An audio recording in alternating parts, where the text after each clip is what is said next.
Assalamualaikum warahmatullahi wabarakatuh. Bertemu lagi dengan saya di channel YouTube ya. Untuk kali ini saya mahasiswa Setia Amuntai, program D3 Administrasi Bisnis akan memaparkan tentang hukum bisnis. Kegiatan bisnis tidak terlepas ya dari faktor hukum dan rambu-rambu hukum selain rambu-rambu etika bisnis. Nah, lalu apa sih itu hukum bisnis?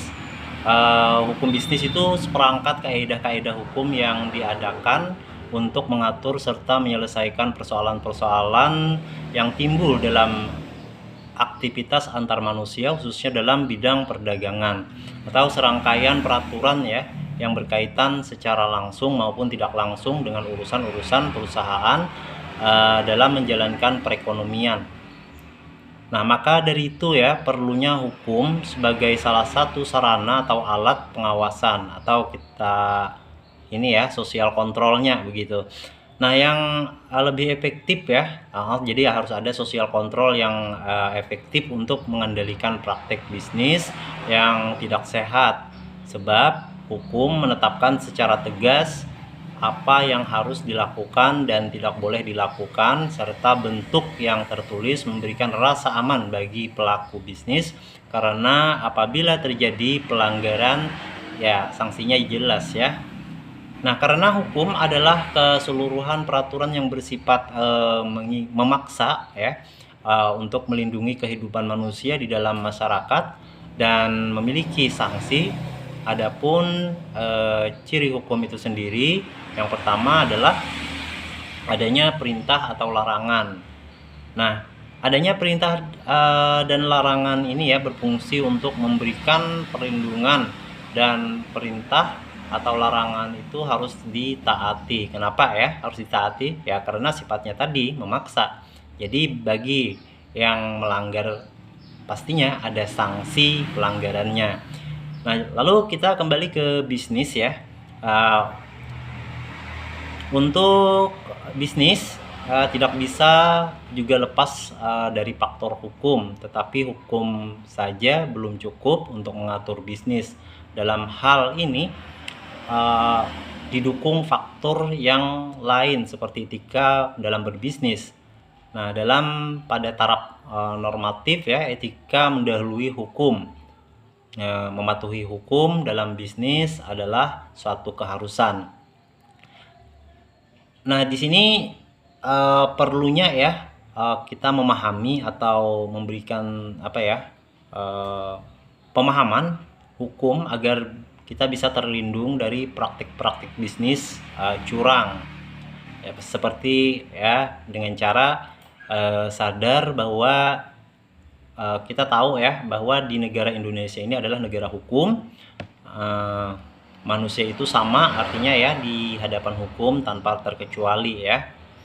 Nah, terus mengetahui juga perlu kita ketahui tentang undang-undang yang sudah disahkan apa saja itu ya oleh Badan Permusyawaratan Negara ya atau DPR gitu ya. Jadi kita perlu mengikuti alur undang-undang bagi dengan pihak-pihak yang berkepentingan sehingga disahkan sebagai undang-undang yang ditandatangani oleh presiden dan dimasukkan dalam lembaran negara. Nah, terus apabila kita tersangkut perkara yang menyangkut masalah hukum ya, sebaiknya baik itu hukum perdata ataupun hukum pidana, sebaiknya untuk menghadapi jalan perkara sejak pengaduan, pemeriksaan sampai dengan ke pengadilan, sebaiknya kita memanfaatkan jasa pengacara atau lembaga bantuan hukum atau LBH ya. Terus agar kita tidak dirugikan ya karena keterbatasan pengetahuan kita tentang hukum ya, jalur-jalur hukum, proses hukum dan sebagainya.